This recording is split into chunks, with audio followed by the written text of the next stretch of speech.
போறோம், நூற்றுக்கணக்கான ஆயிரக்கணக்கான புடவைகளை எடுத்து போடுறோம்.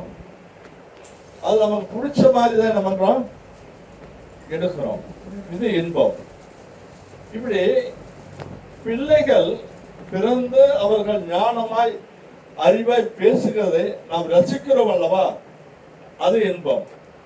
இப்படி இதை குறித்து நம்ம என்ன பண்ணலாம், சொல்லிக்கிட்டே போலாம்.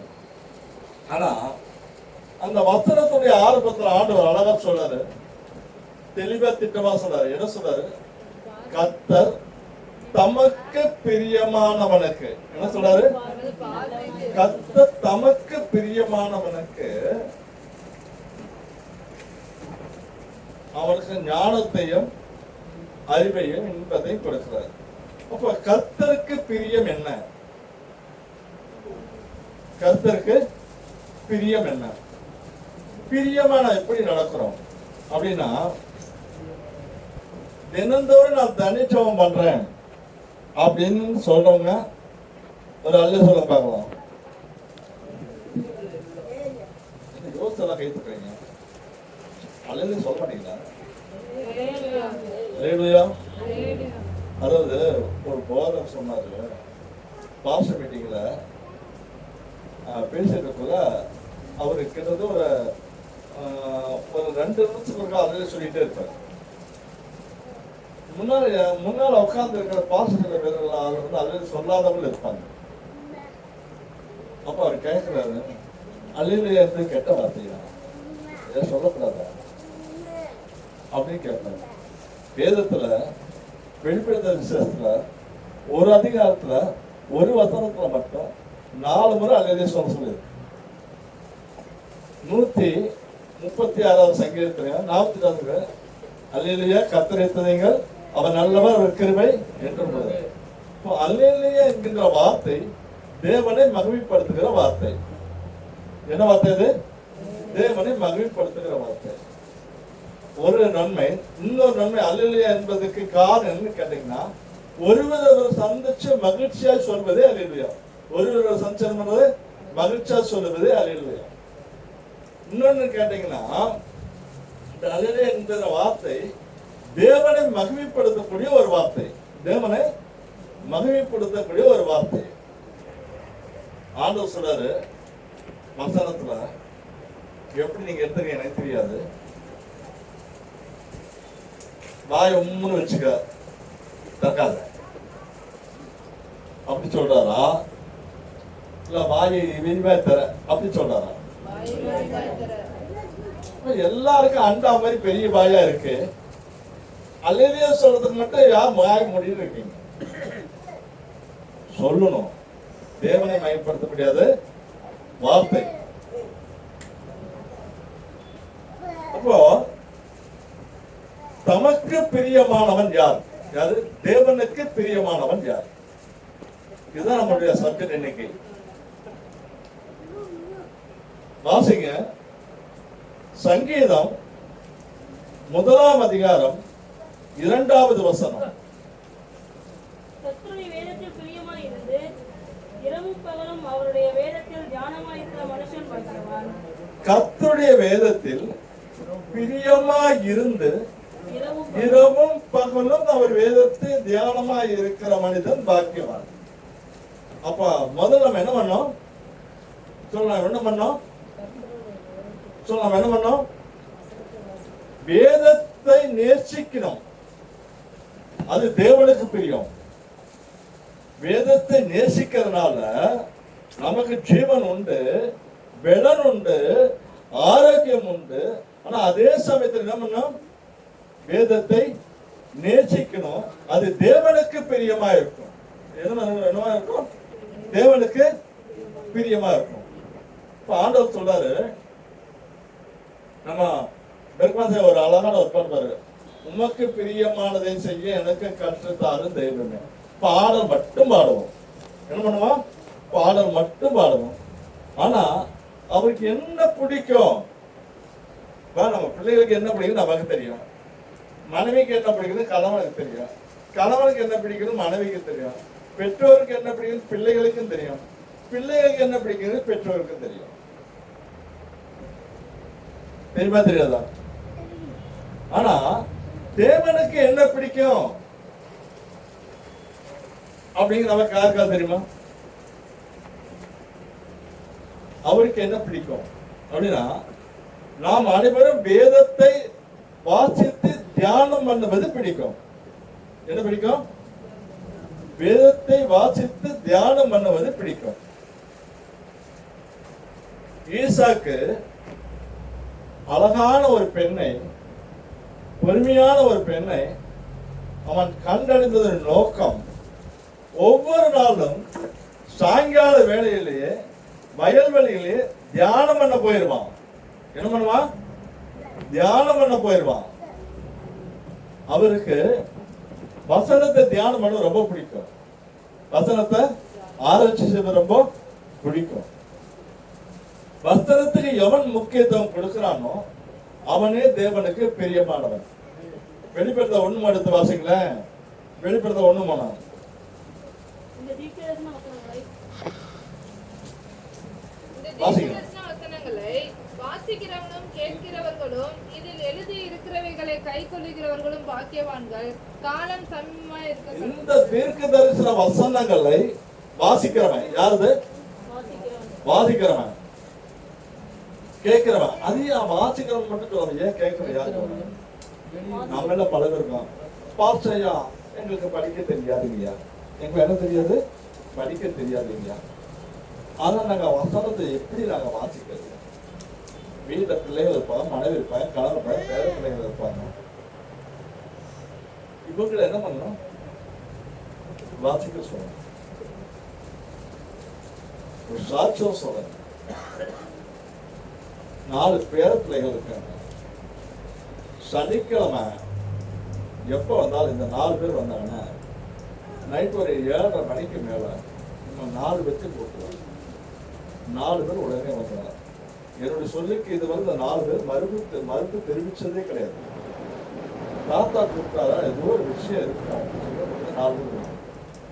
4 பேர் என்ன பண்ணுவாங்க? ஒருத்தர் ஆரம்ப ஜெபம் பண்ணுவாங்க, ஒருத்தர் பாட்டு பண்ணுவாங்க, இன்னொருத்தர் ஆராதனை பண்ணுவாங்க, இன்னொருத்தர் வசனத்தை வாசிப்பாங்க, இன்னொருத்தரும் முடிவு ஜெபம் பண்ணுவாங்க. இந்த 4 ரெகுலரா நடக்கும்.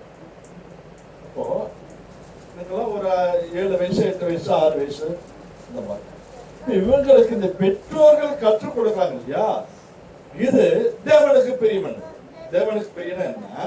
நம்முடைய பிள்ளைகளுக்கு நாம் வசனத்தை, ஜெபத்தை, நல்ல ஒழுக்கத்தை கற்றுக் கொடுப்பது தேவனுக்கு பிரியம். அதனால ஆண்டவர் சொல்றாரு, உபாகமம் 6ஆம் அதிகாரம் 6வது வசனம் 7வது வசனம் வாசிங்க. உபாகமம் 6ஆம் அதிகாரம் 6வது வசனம் 7வது வசனம்.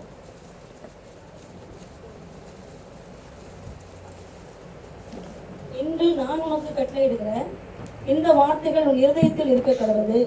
நீ அவைகளை உன் பிள்ளைகளுக்கு கருத்தாய் போதித்து, நீ உன் வீட்டில் உட்கார்ந்திருக்கிற போதும், வழியில் நடக்கிற போதும், படுத்துக் கொள்ளுகிற போதும், எழுந்திருக்கிற போதும் அவைகளை குறித்து பேசி. பாருங்க, வேதவசனத்தை கருத்தாய் கவனமாய் கேட்டு தன் பிள்ளைகளுக்கு, யாருக்கு? தன் பிள்ளைகளுக்கு கருத்தாய் போதிக்கணும். எப்படி? போக்கல, வரக்குள்ள, உட்காரக்குள்ள, எந்திரிக்குள்ள, சாப்பிடக்குள்ள, தூங்கக்குள்ள, சகல நேரங்களிலும் பிள்ளைகளுக்கு வசனத்தை போதிக்கணுமா. இதுதான் தேவனுக்கு பிரியம். தேவன் என்ன பிரியம்? நம்முடைய பிள்ளைகளை தேவ சமூகத்திலே வளர்ப்பது தேவனுக்கு பிரியம். வேதத்தை வாசிப்பது பிரியம். ஆனா நான் அந்த வசனத்தை நம் பிள்ளைகளுக்கு கற்றுத் தருவது தேவனுக்கு பிரியம். ஆண்டவர் சொல்றாரு, வேதத்துல 2 பேருக்கு மட்டும் அற்புதமான ஒரு சாட்சி கொடுக்கிறார். நிறைய பேருக்கு விதவிதமா கொடுக்கிறாரு. ஆனா பிரியமானவன் என்று சொல்லி 2 பேருக்கு மட்டும் சாட்சி கொடுக்கிறார். யார் சொல்லுவீங்களா? பிரியமானவன் என்று 2 பேருக்கு. ஒன்னு ஏனோக்கு, தாவீது இல்ல,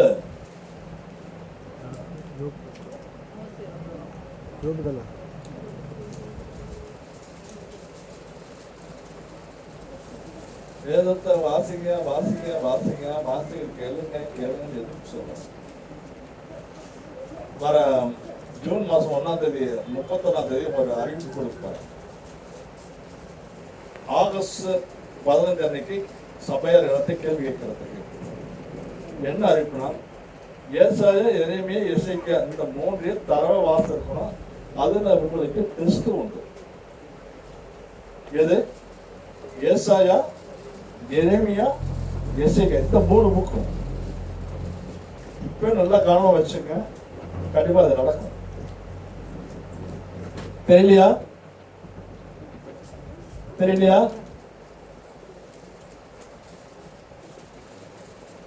பிரியமான புருஷராகிய தானியேலே என்று சொல்லி தேவன் தானியேலை கூப்பிடுறாரு இல்லையா? யாரை கூப்பிடுறாரு? ஏனோக்கு எடுத்துக் கொள்ளப்படுவதற்கு முன்பு பிரியமானவன் என்று சாட்சி பெற்றான். ஆனா தானியேல் தேவனுக்கு பிரியமானவன் என்று என்ன பண்றான்?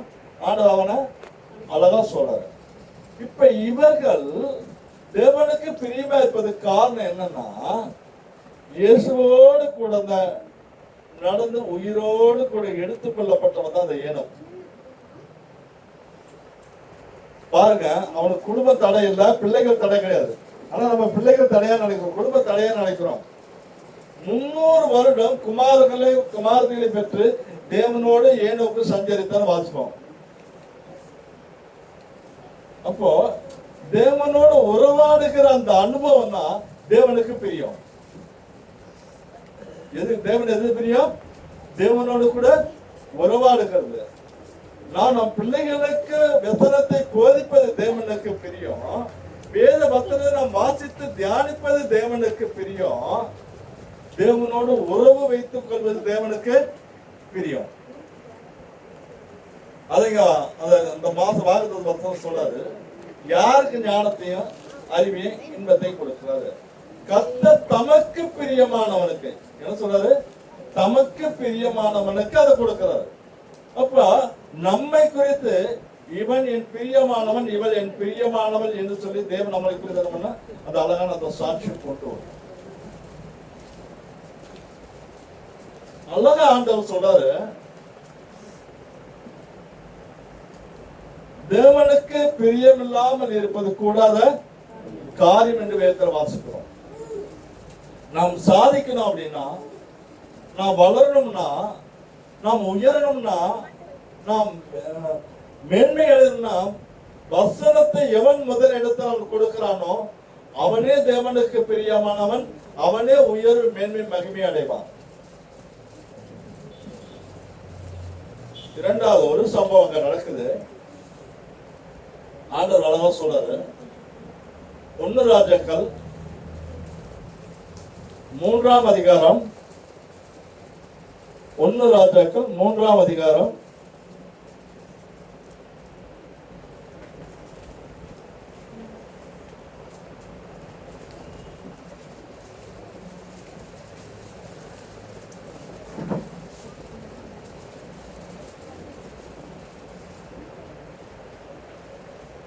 9ஆம்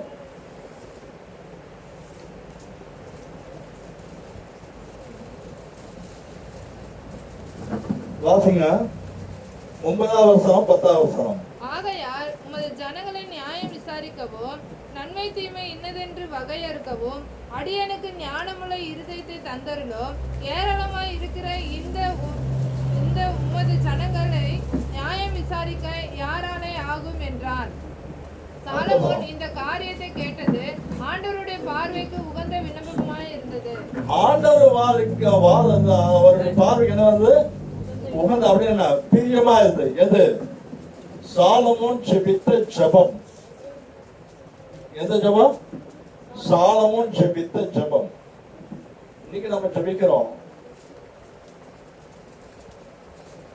நம்முடைய ஜெபத்தை கோரை கூட தாண்ட மாட்டேங்குது, பதில் வர மாட்டேங்குது.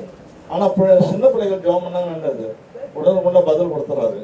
ஆனா பெரியவங்க நம்ம ஜெபம் பண்ணா கால தாமத்தை பண்றாரு. ஏன்னா பிள்ளைகள் விரும்பி ஜெபிக்கிற மாதிரி பெரியவர்கள் ஜெபிக்கிறது அர்த்தம். அதுக்கு இவன் என்ன கேட்கிறான்? ஆண்டவற்ற ஜெபிக்கிறான். ஏராளமான ஜனங்கள் இருக்காங்க, இந்த ஜனங்களை நியாயம் விசாரிக்க யாரால கூடும்? எனக்கு ஞானமுள்ள இருதயத்தை தாரும்.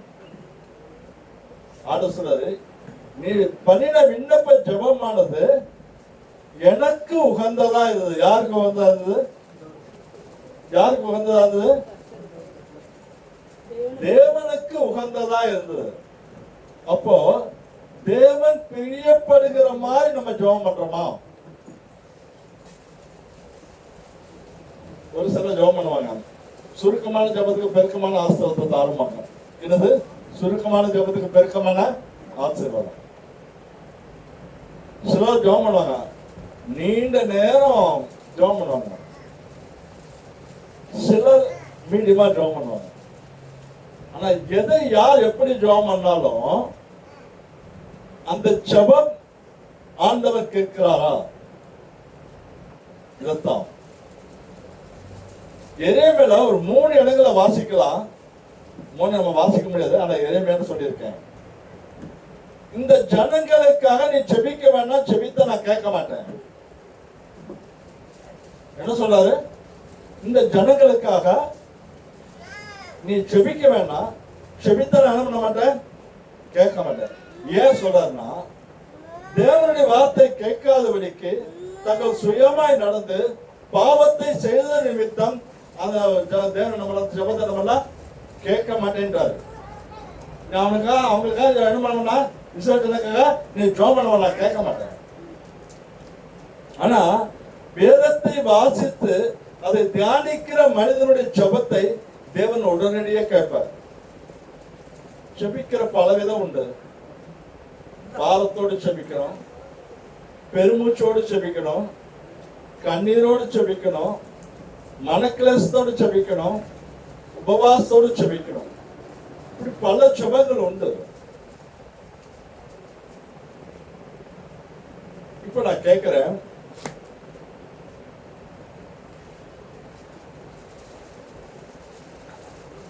மோசே எத்தனை நாள் ஜெபம் பண்ணாரு? உபவாசமா?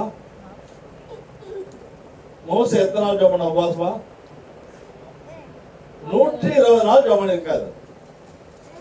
340 நாள். என்னது? 340 நாள்.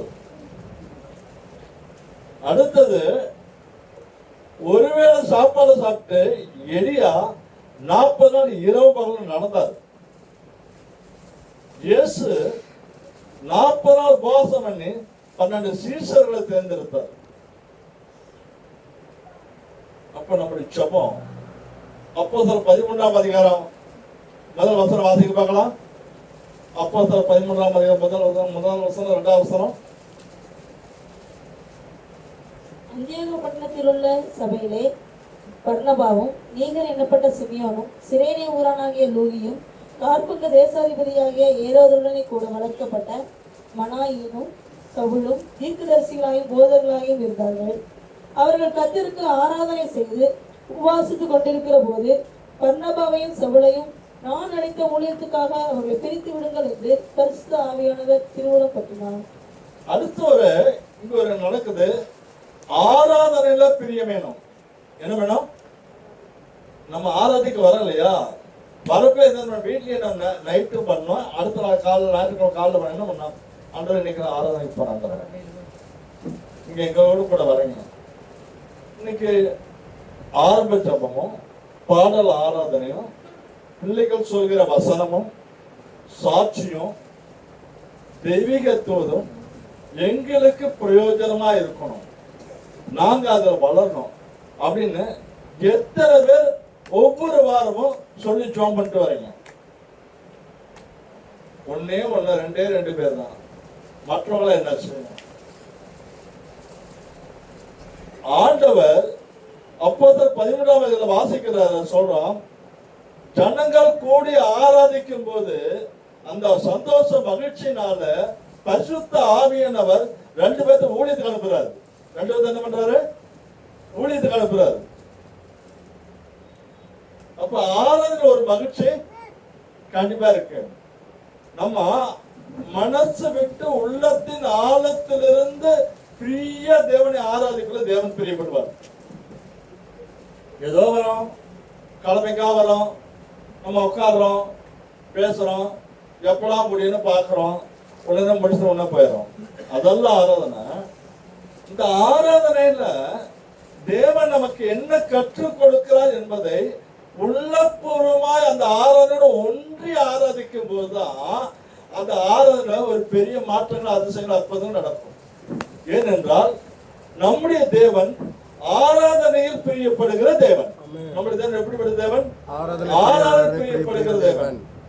அப்படிப்பட்ட தேவன் இங்க சாலமோனுக்கு சொல்றாரு, நீ கேட்டது எனக்கு உகந்த விண்ணப்பமா இருக்கு. நீ கேட்டது எனக்கு உகந்த விண்ணப்பமா இருக்கு. எதிரியை கேட்கல, பணத்தை கேட்கல, தீர்க்காயுச கேட்கல, என் ஜனகத்தை மேய்க்கக்கூடிய ஞானத்தை நீ கேட்டிருக்க, உனக்கு தந்துடுறேன். உலக உண்டானது முதல் அவனுக்கு முன்னால் ஒருத்தரும் ஞானம் கிடையாது, அவனுக்கு பின்னால் ஒருத்தர் ஞானி எழும்புனதே இல்லை இது வரலாம். அப்படிப்பட்ட ஒரு அதிசயங்களை சாலமன் பெறுவதற்கு காரணம் அவன் ஜெபித்த ஜெபமானது தேவனுக்கு பிரியமா இருந்தது.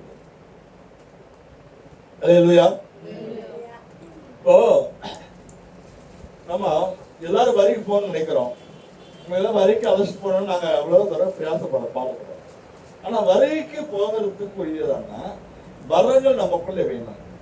அந்த வரங்களுக்காக நம்ம ஆண்டவர்கிட்ட கேட்டோம்னா அது பிரியமா இருக்கும். இருக்குமா இருக்கதா? எப்படி அப்படின்னா 2 ராஜாக்கள் 2ஆம் அதிகாரம் நினைக்கிறேன். 2 ராஜாக்கள்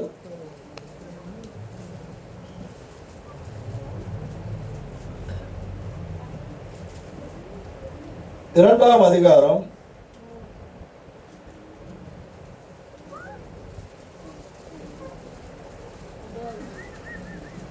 9ஆம் வசனம் 10ஆம் வசனம் வாசிங்க.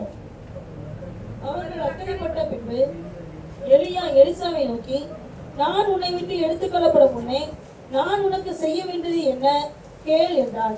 அதற்கு எலிசா, உம்மிடத்தில் உள்ள ஆவியின் வரம் எனக்கு இரட்டிப்பாய் கிடைக்கும்படி வேண்டுகிறேன் என்றான்.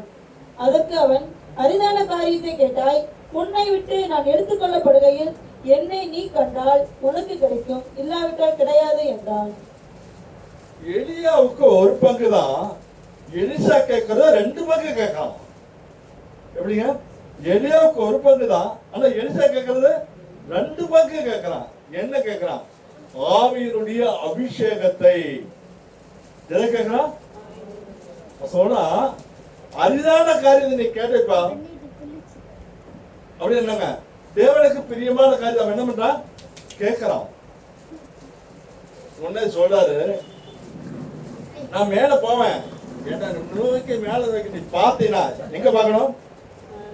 மேல நோக்கி பார்த்தீங்கன்னா உனக்கு அது கிடைக்கும், இல்லைன்னா கிடைக்காது. இவன் புலம்புறான்.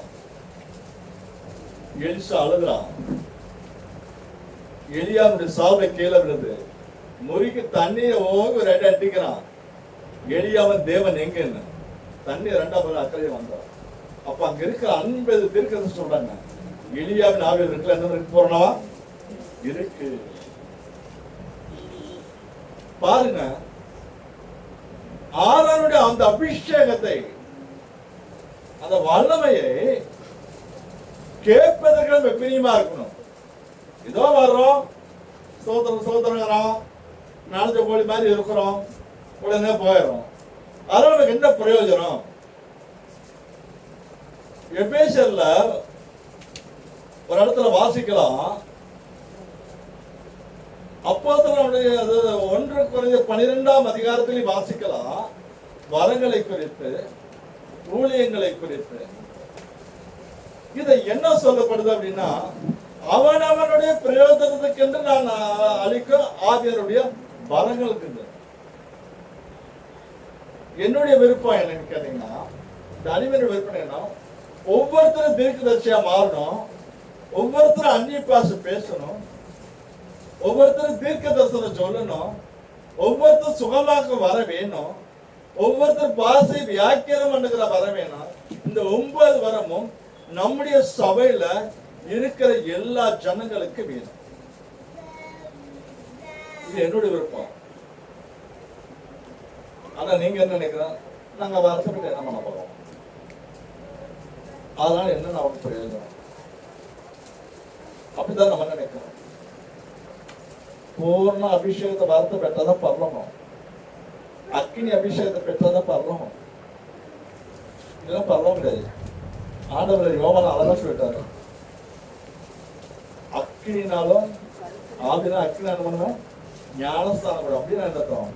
அக்கில ஞானஸ்தானம்னா முழுகி ஆவியானதுக்குள்ள முழுகி எந்திருக்க அந்த உன்னதமான அந்த ஒரு அனுபவம். இந்த எலிசாவுக்கு இந்த வரத்தை கொடுத்தேன்னா ஒரு சின்ன சம்பவம் மட்டும் அவருக்கு நடந்து சொல்றேன். வரத்தை கொடுத்தேன், நிறைய அற்புதங்கள் செய்வாரு. அது ஒரு அற்புதம், நாகமானவன் கிறிஸ்தவர்கள் சுகமாக விரும்புறான். ராஜா போய் கழுதை கொடுக்கலாம். இந்த எலிசா சொல்றான், அவனை எங்கட வர நீயா பஸ் திகழ்ச்சிக்கிற வந்து வெளியே நிற்கிறான். அவன் படைத்தலைவன் என்ன நினைக்கிறான்? உள்ள கூப்பிடுவாரு, மரத்தெல்லாம் போடுவாரு, நீ விடுவாரு, சுகமாயிரு, பத்தெல்லாம் போடுவாரு, கட்டெல்லாம் கட்டுவாரு. அப்படி அவன் நினைச்சுக்கிறான். ஆனா இவன் உள்ள நம்ம வெளியே இருக்கிறான். அவனை போய் முழுக்க சொல்லுவோம் 7 முறை. உள்ள உட்காந்துக்கிட்டு வெளியே நிக்கிறால ஆளை பார்க்காமல அவனை போய் முழுக்க சொல்லுவோம். அவன் கோபப்பட்டு போறான். ஆனா பக்கத்துல வந்துதான் அவன் இந்த மாதிரி பெரிய காரியம் ஏதாவது சொல்ல நீ செய்வீர்களா? முழுக போய் சுகமானு சொன்னியா? அது செய்ய வேண்டிய எவ்வளவு வர அதிகம் அப்படின்னு சொன்னபடி கேட்டான். 7வது மணிக்கு இருந்திருக்குள்ள குழந்தைகளுடைய சரீரம் மாதிரி நினைச்சு இந்த சரீரம் அப்படியே மாறிடுச்சு. அப்படி ஒரு அபிஷேகத்தை பெற்றவர் மனிதன். அவன் சொல்ற வார்த்தை, வாழ்ந்து வருகிற வார்த்தை அபிஷேகிக்கப்பட்ட வார்த்தையா இருந்தது. ஆனா நம்முடைய வார்த்தை சபைக்கு வந்தா ஒரு வார்த்தை, மக்களை சந்திச்சா ஒரு வார்த்தை, வீட்டுல குடும்பத்துல உட்கார்ந்தா ஒரு வார்த்தை, தெருவுல பைபிள் தண்ணி எடுத்தா ஒரு வார்த்தை. அப்பெல்லாம் விவேகமான விதமான ஒரு ஆண்டி பாசையெல்லாம் வரும். அந்த பாசைக்கு கணக்கே கிடையாது. ஆண்டவர் சொல்றாரு, எதுல பிரியம் பாருங்க. இந்த தானியேல் பிரியமான புருஷனே என்று சொல்லி அழைப்பதற்குள்ள ஒரு தகுதி எனக்கு நிறைய உண்டு. அதுல ஒரு காரியங்கள் என்ன தெரியுங்களா? 3 வேளையும் இவன் எரிச்சலின் பலகனி திறந்து யோகம் பண்றாங்க. யாரு? தானியேல் 3 வேளையும் ஜெபம் பண்றாரு. சட்டம் ஜெபம் பண்ண கூடாது, சட்டம் ஜெபம் பண்ண கூடாது. ராஜா சட்டத்தை கட்டளை மீறி என்ன பண்றான்? ஜெபம் பண்றான். ஆனா ஜெபம் விளைவு சிங்க கெபி. ஆனா தேவன் சிங்கத்துல என்ன பண்ண காப்பாற்ற. ஆனா அவன் கேட்கல எல்லாம். அவனை 2-3 இடத்துல அங்க வாசிக்கிறோம். பிரிமையான புருஷனாகி தானியேலே அப்படின்னு தானியேலை குறித்து என்ன பண்றோம்? வாசிக்கிறோம். அப்படிப்பட்ட ஒரு அதிசயங்களை பெற்ற ஒரு மனிதன். தேவனுக்கு எது பிரியம்? தேவனை துதிப்பது பிரியம். ஏன் கேட்டீங்கன்னா சங்கீத வர்ணத்தை வாசிக்கிறோம். உதடுகளின் ஸ்தோத்திர பலியில் பிரியப்படுகிற தேவன். நம்முடைய தேவன் எப்படிப்பட்ட தேவன்? உதடுகளின் ஸ்தோத்திர பலியில் பிரியப்படுகிற தேவன். ஒரு செப குறிப்பு கொடுத்து கவர்மெண்ட் ஸ்தோத்திரம் பண்ண சொன்னா 2-3 ஸ்தோத்திரம் சத்தமா வரும், 4வது ஸ்தோத்திரம் மெதுவா வரும், 5வது ஸ்தோத்திரம் வாய்க்குள்ளே டம்மி ஆயிடும். அதுக்கு மேல நம்ம செய்ய மாட்டோம். ஒரு 10-20 ஸ்தோத்திரங்கள் பண்ணா அநேக ஸ்தோத்திரங்களை கிருபை பெருகும் வேதத்துல வாசிக்கணும். சபையார ஒரு காரியம் சொல்லிக்குள்ள அந்த ஸ்தோத்திரம் சபைக்கார ஏறெடுக்கல எவ்வளவு ஒரு பிரயோஜனமான காரியம் செய்யறமா? ஸ்தோத்திரப்படி விருப்பப்படுகிறது. அதுக்கு ஆண்டவர் சொல்ற இந்த வருஷம் இந்த மாசத்துடைய வாக்குத்தத்தம் என்ன சொல்றாரு? கர்த்தர் தமக்கு பிரியமானவனுக்கு என்ன சொல்றாரு? ஆண்டவருக்கு பிரியம்னா அவரை துதிப்பது ஆண்டவருக்கு பிரியம். அவரோடு கூட செபிப்பது ஆண்டவருக்கு பிரியம். ஆராதனையில முழுமையான உள்ளத்தின் ஆழத்திலிருந்து பங்கு பெறுவது ஆண்டவருக்கு பிரியம். வேத வசனத்தை தியானத்தோடு வாசிப்பது தேவனுக்கு பிரியம். நடத்துறீங்களா? வாசிக்கிறோம். அந்நியரை உபசரிக்க நாடுங்கள், அதனால் தேவ தூதர்களை உபசரித்தீர்களே என்று சொல்லி வசனம். ஆபிரகாமை தேடி 3 பேர் வந்தாங்க. தேவ தூதரனா ஆபிரகாமுக்கு தெரியாது, அவங்க யாரும் தெரியாது, வழிபோக்கர்கள். உடனே ஆபிரகாம் கொஞ்சம் வெயிட் பண்ணுங்க, கொஞ்சம் இளைப்பாருங்க, சாப்பாடு உணவு கொடுத்தாங்க. ஆமா அப்படின்னு சொல்லுமா? ஏன் நம்ம சாப்பிட்டா போத, நம்ம குடிச்சா போத, நம்ம வாழ்க்கை போத. அதாவது ஒரு 2 பழமொழி இருக்கு. இந்த பழமொழி நீங்க அர்த்தத்தை சொல்லணும். அறுத்த கைக்கு சுண்ணாம்பு கொடுக்க மாட்டாங்கன்னு ஒரு பழமொழி இருக்கு. இருக்கா? அறுத்த கைக்கு என்ன பண்ண மாட்டாங்க? சுண்ணாம்பு. ஏன் ஏன் அப்படி அந்த பழமொழி எதுக்கு வந்து என்ன காமிக்க? அறுத்த கைக்கு சுண்ணாம்பு கொடுக்க மாட்டாங்க. கொடுக்க மாட்டாங்க அப்படின்னா கை விரல கட் பண்ணிட்டாங்க, ரத்தமா வருது. என்னது? ரத்தமா வருது. ஆனா சுண்ணாம்பு வச்சா அந்த ரத்தம் நின்றுடும். ஆனா சுண்ணாம்பு கூட என்ன பண்ண மாட்டாங்க? கொடுக்க மாட்டாங்க. அவளுக்கு சிந்தம் இருந்தோம் செய்ய முடியாது. ஆனதோட சொல்றேன், கொடு அப்பொழுது உங்களுக்கு கொடுக்கப்படும். அமைக்கி குலுக்கி சரிந்து விடும்படி நன்றாய் அளந்து மடியில் போடுவார்கள். எந்த அளவினால் அளக்கிறீர்களோ அந்த அளவு உங்களுக்கு என்ன பண்ணப்படும்? அளக்கப்படும். கொடுக்கறத தெரியும். இன்னொரு பழமொழி இருக்கு, எச்சக்கையில காக்க ஓட்ட மாட்டாங்க. என்னது அப்படின்னு இல்லைங்க, சாப்பிட்டு கையில காக்கா ஓட்ட மாட்டாங்க. ஏன்? கையில சோறு வந்து ஒட்டினா காக்கா வந்து சாப்பிடுமா இல்லை இது பண்ணுமா தெரியும்.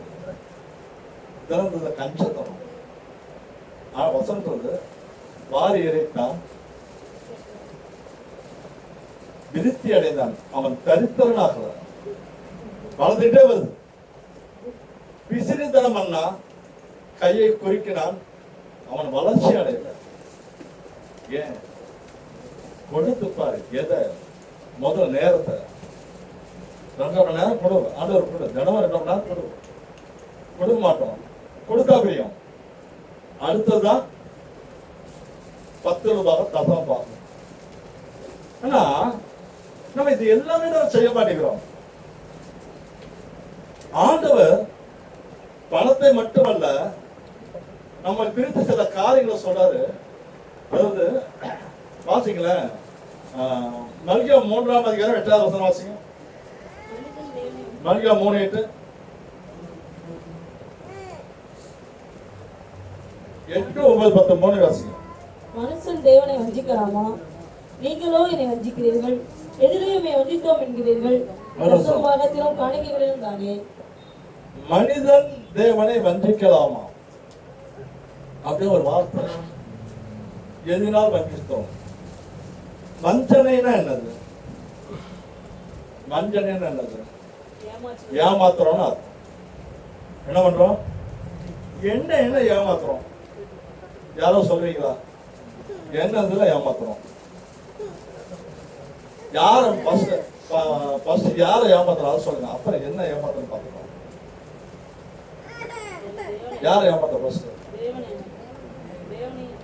தேவனை ஏமாத்துறோம்.